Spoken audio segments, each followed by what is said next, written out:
real-world business needs. And the topic will be AI driving innovation, shaping the future of academia and research. Put your hands together and welcome Mr. Rajesh Kumar, everyone.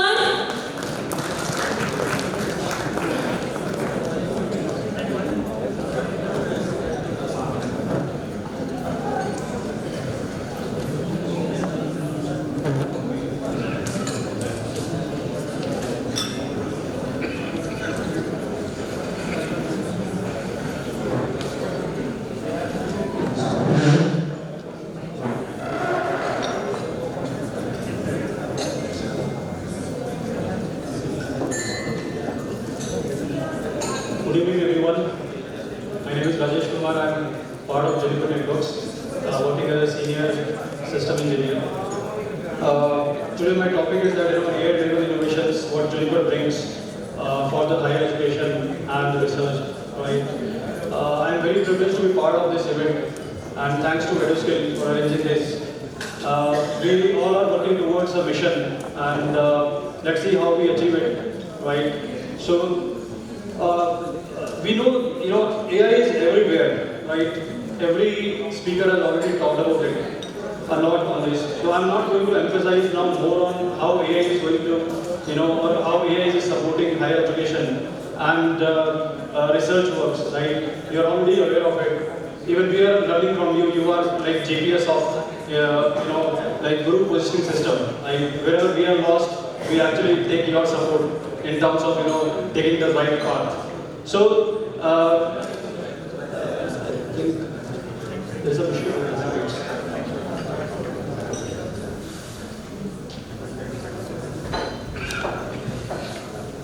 Yeah.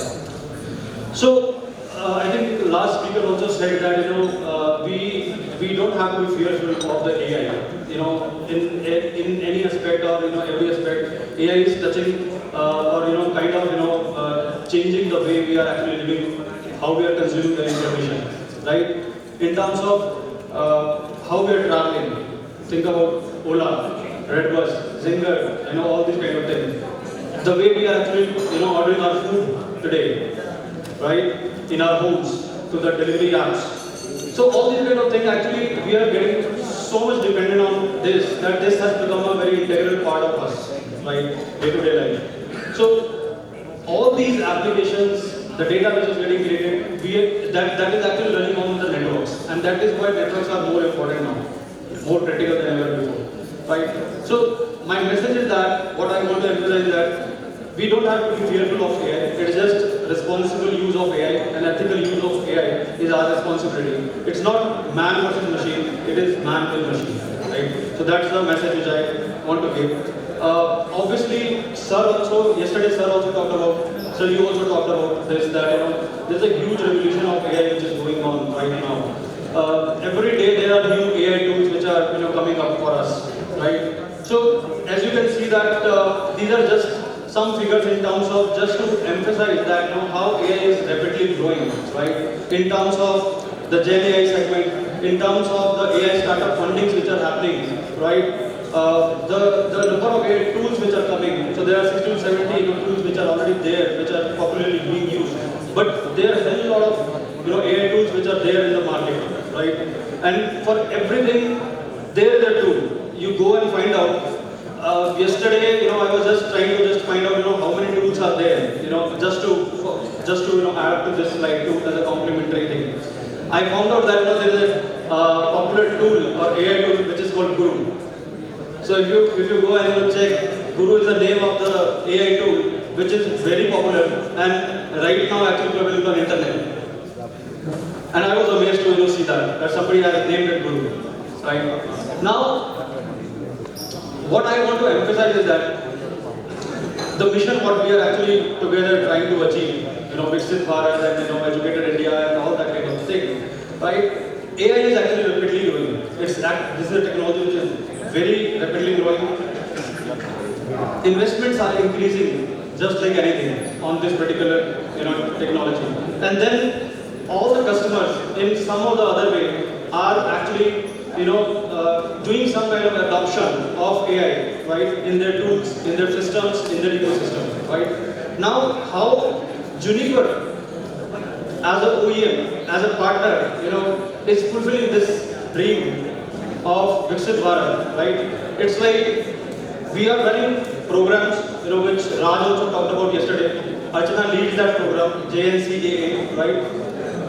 So now, what we have achieved so far, this is the testimony of that. 524 members, colleges which are there globally, which have already adopted, this program.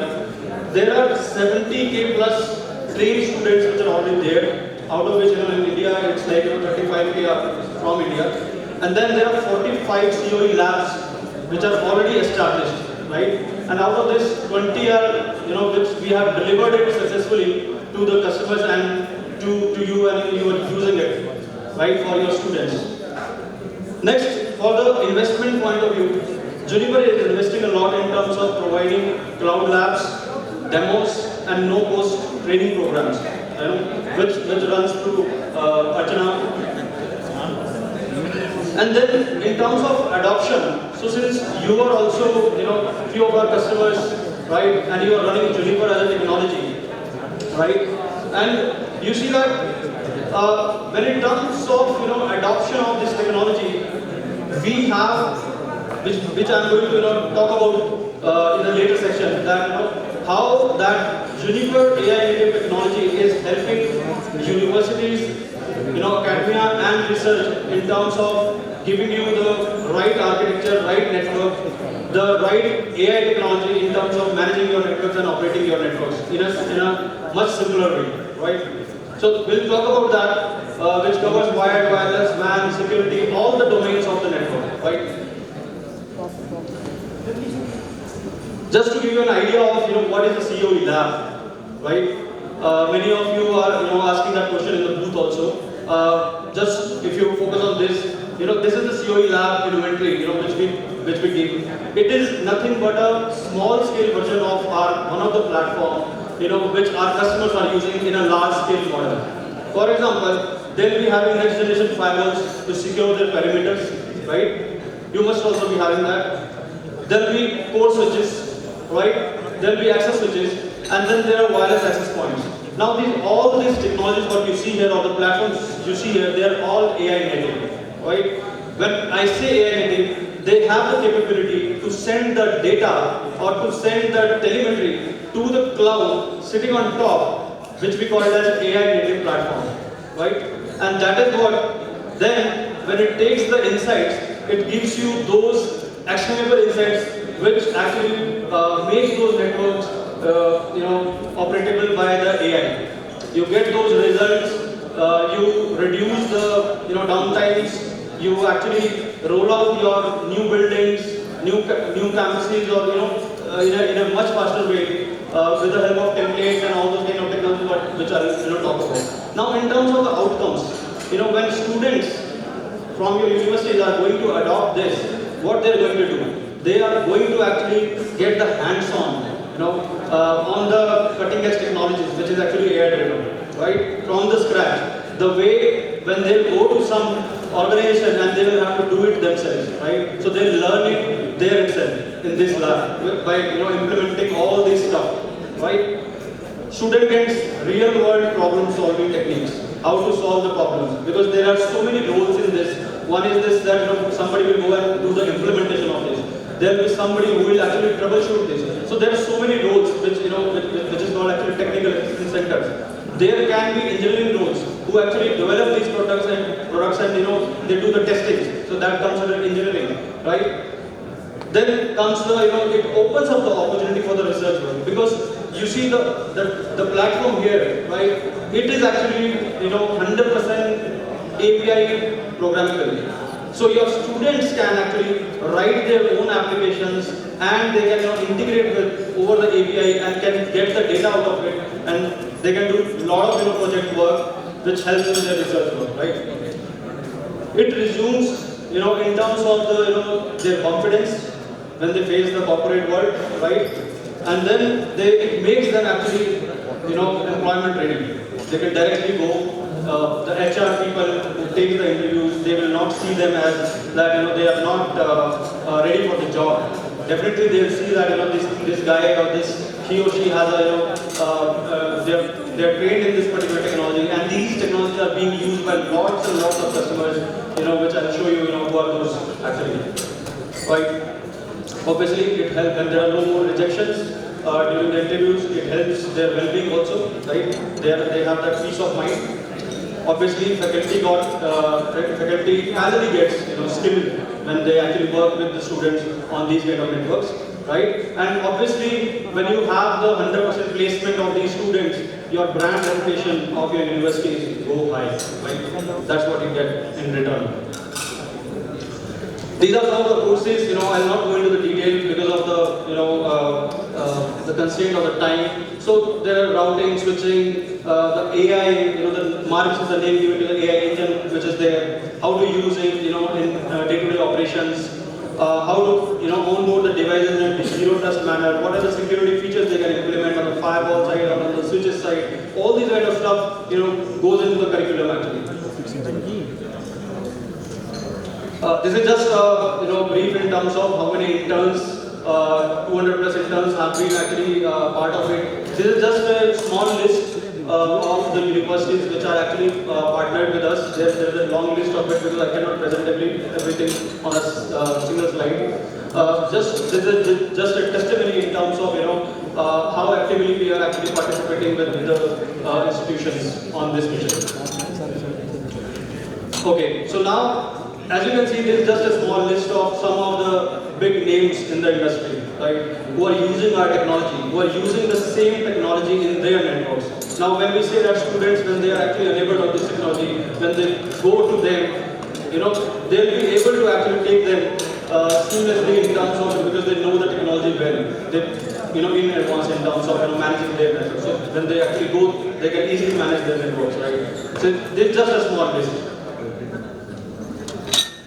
Okay, so why I have kept this slide is because in the booth we are getting some questions in terms of who are not aware that what is Juniper all about. So Juniper is a company, leading company in terms of networking. It started in 1996, right? It is a US-based MNC company, right? What we are actually doing is we have all the portfolios in terms of covering the entire networking domain, starting from the routing, data center products, we have wireless products, switching products, right? And then to cover up all these, we have the connected security to secure all these networks, right? So that is called network-based security, right? So we have all this, and they're all built on AI-driven innovation. That Juniper Mist platform which I'm actually talking about. And we are, by the way, we are actually present across most of the prominent universities in the world actually. And this is the #1 vertical for us, business vertical for us, and highest growing 20% growth year on year in this vertical, just because of this AI technology and the adoption of this technology. These are some of the top higher education trends which are there. I'll touch upon a few of them, like the data security being the #1, protection of the personal privacy for the students, right? Then giving them the right networks, right connectivity, so that they are anywhere in the campus they can learn from anywhere, right? That is one. Well-being of the students, because we have seen across the globe that whether it is AI or any other technology or in the first year itself, we see that there is a lot of pressure on the students to cope up with the new culture, right? And when they are actually interacting with AI, there is a word called AI anxiety. Although we are all at some level, we are actually interacting with AI, but we also have that kind of anxiety. When it is actually giving us a review in terms of people are actually, or students are actually doing the research work and they ask for suggestions. When the suggestions are not in their favor, definitely they'll have some anxiety that the entire work which I have done, obviously it has to be reworked, there have been a lot of changes that have been done. So as a faculty, as leaders, it is our responsibility to actually cover this area and give them that right direction in terms of that, when some tool is actually giving us these kind of responses, then how to tackle those responses so that we don't get into well-being issues, right? So that's a very I would say, hot topic across the world, the AI anxiety actually, using these tools. Because everybody has some hesitation in terms of learning new things, right? Now, there are a few other trends as well, right? Those are the ones which I talked about, right? But they are still prevalent and depends on where you are in the journey. Those are the top ones, and the ones which I just showed earlier, they are there from last few years, several years, I believe. And then these are the ones, new initiatives, cloud adoption, automation, AI ops, all these new initiatives. Your BYOD, bring your own devices. This definitely there. There is no authority on the devices because those are personal devices, but you have a full accountability, right? In terms of what they're using, what they're doing in your network. Because network is yours, managed by you, right? It has to be, you have to be accountable for that. If there are security issues happening, you have to be accountable for that, not the students, because they don't know. They simply say that they're minus and they don't know, right? Now, student retention and user experience when they are in the campus, right? So that's another issue. Real-time collaboration. So all these things depend on the good networks, what you run, right? Safety and well-being, service disruption, that affects the brand reputation in a big way.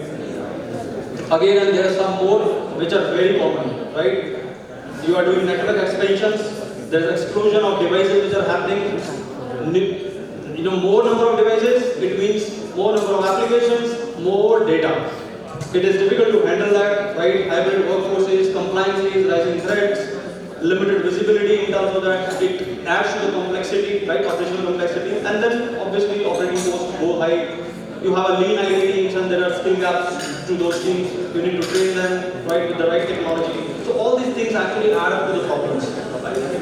Now, we see what are the problems which happens. So connectivity is not the same as experiencing a good connection. You might be having an access point which is showing all green, right? But it is actually not giving you the right experience. Users are still complaining, and what they can complain of, they're in their hostel or dormitory, their Wi-Fi is horrible. These are the common problems we see actually, and that is what we are actually mentioning here. They say that my hybrid teaching Zoom class could not, hear me. So one-sided call, right? My internet is down, but there are no outages reported on campus. Internet was down, but there was no visibility in terms of why it was down, right? And there was no reporting also which was happening and alerts happening. My application failed as I walk between the buildings. Seamless routing is bad, right? So all these kind of issues are very common, and we are only able to measure whether the devices are up, but we are not able to measure these experiences. This is the focus which we have given to the as an approach, what we have taken, experience first approach, what we call it as. And networks, for all these things, networks are critical than ever before because of these applications and all that thing. If you are not connected to the network, you do not exist. This is what is the saying now, right? And you have to be always connected. You need a network purpose built, right, for the AI and with the AI, and that is called digital transformation. Now, digital transformation starts with the network, and AI matters, right? We tapped this thing very early on, right? At the beginning, you see these are the Gartner reports when the AI ML investments were happening actually, right? All the CXOs, when they were doing the investments, you see on top, there is automated, repetitive or manual tasks. This was the first thing on top. But you see the second one, improving the customer experience. We tapped this very early on. We focused here, right? And we build our products. We, all the engineering effort gone into this, how to measure the experience of the end users who are connected to that, and the operators who are managing these networks, right? So we did that. The outcome was that fastest rollout times, fewer tickets. We reduced the tickets to 85%.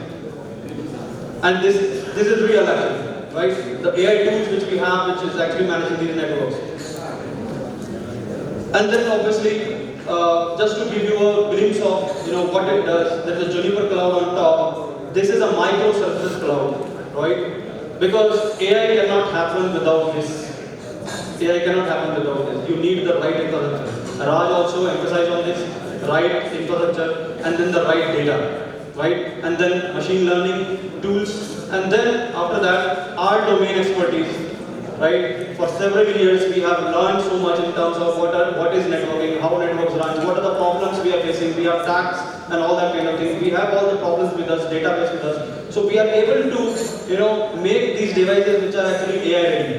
It gives the data, we take the data, and then our AI engines on top of it, it gives the best AI ops. We did this in 2015-16, right? And from last 5 years, we are number one in this, actually. Obviously, starting with microservices cloud, these are the 4 pillars which are very essential to AI, because we are actually successfully delivering it right now. Our networks are running based on this. Client level visibility, we are actually monitoring the network just like a human will do. Minute by minute, we are actually monitoring the network, right? And then giving the right client level visibility. We are able to give the AI-driven operations. The tools, they themselves tell you, or the networks themselves tell you what is the problem happening with them. You just need to do 10 things, right? And the problems will be sorted out. This is what our tools are, giving you.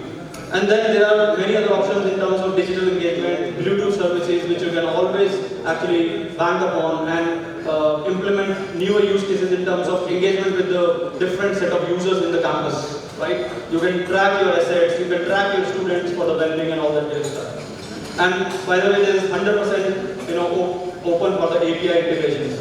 When it is done, every microservices which is running at the backend, first API is built and then that service gets launched.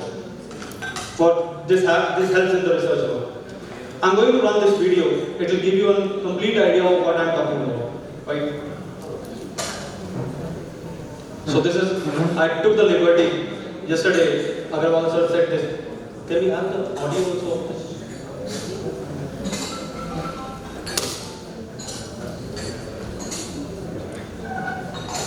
AI networking cloud.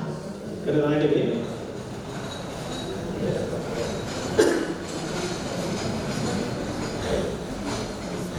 So this is what Agarwal sir said. Shortages, network complexity, security threats galore.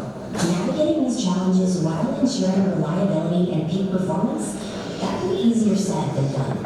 NIST, the industry's first real AI-native networking platform, is here to help.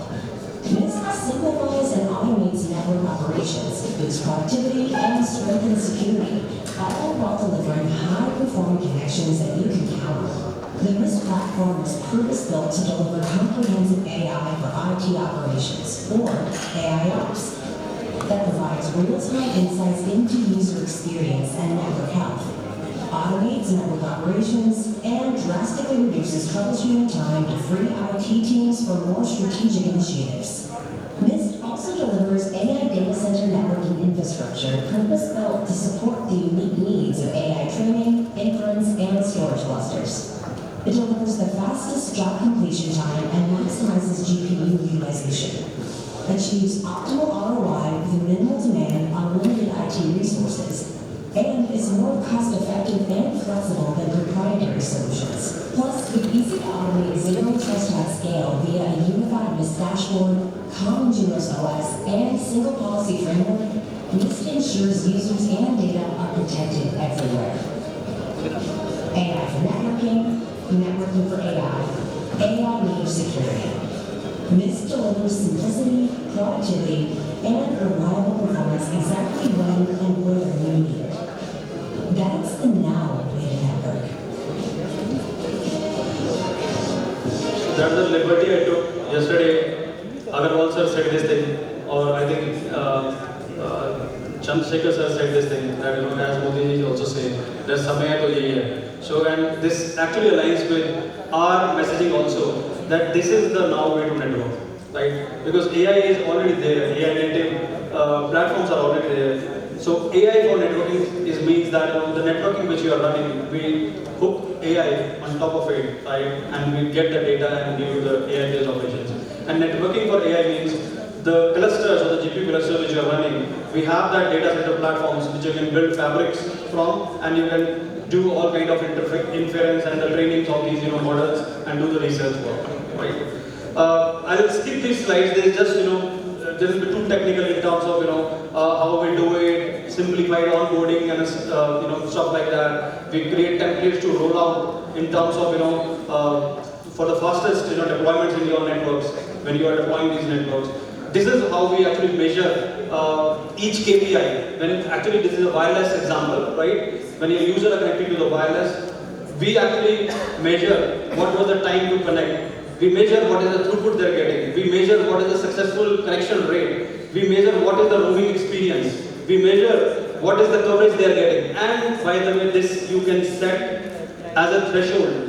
And it's like an SLA which you are setting on to your own network, and then AI starts monitoring it within those SLAs. As soon as it goes out of those SLAs, you see these red ones, and it gives you the root cause analysis for that. What is the problem happening with that? You take these actions. So AI engine gives you that you take these actions, you will come out of the problem. So this is what AI means for the networking in a simplified manner.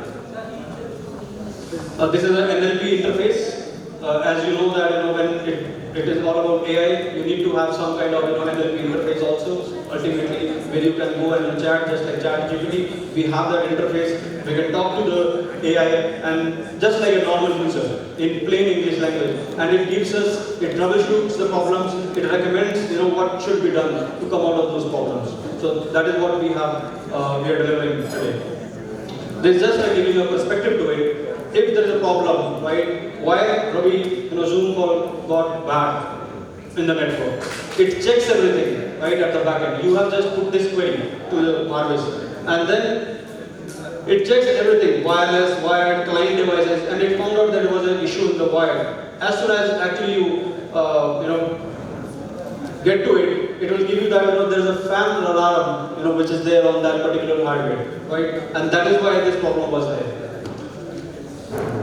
So I'll just skip few of these slides. We are doing dynamic packet captures to come out of these problems.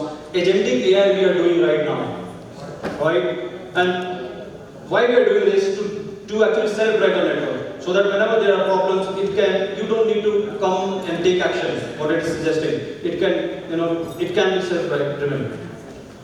These are many of the things which we are already delivering, detecting a lot of things, and then doing the no human intervention is required for the actions which are required. Again, an example of this that it keeps running the synthetic tests in the network, sitting on top of the switches, on WAN devices, or on the access points, and then it finds out the problem and proactively tells you that these are the problems which are there in the network. And if you run tomorrow any event or something like that, you might be in problems, right? So that is a proactive way of telling you. In the since universities have large campuses, right? So we have those fabrics which are AI platform can deliver in terms of the configuration and managing, and then when we implement it, it becomes an AI-driven campus fabric, right? Whether it is small or large, we can do that in just few clicks. Obviously, now what are the outcomes for the for universities and higher education? It all relates to your teachers, your faculties, and your students. They actually get better experiences in these networks, right?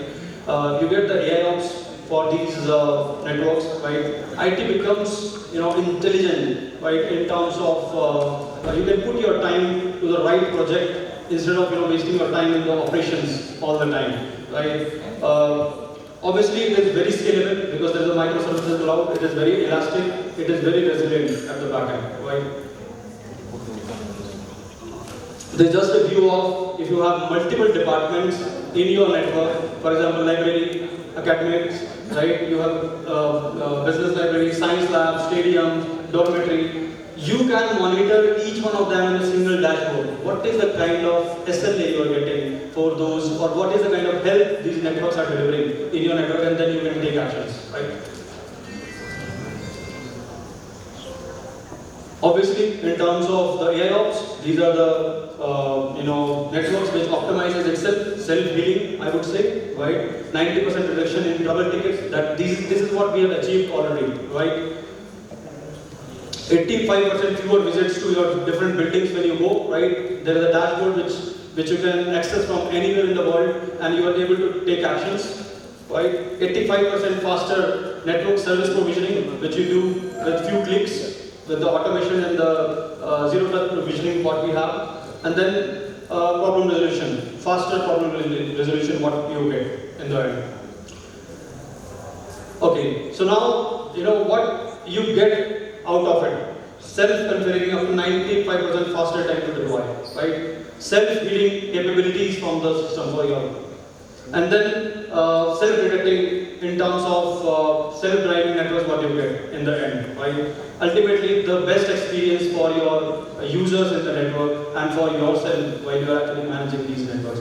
We will be available in the booth. Any questions you have, just come to us. We'll be happy to answer that. And thank you very much for hosting us. And just with the last slide, I want to actually end this. That what we know is very minimal, right? And what we don't know is the end number of possibilities. So let's explore together what are the possibilities, right? And Juniper Networks and 𝐸_skills, we are already partnered. We are ready. If you are ready, let's join the hands, right? And obviously, cost of not taking a decision is too high than taking a decision later. So let's act now. Thank you very much.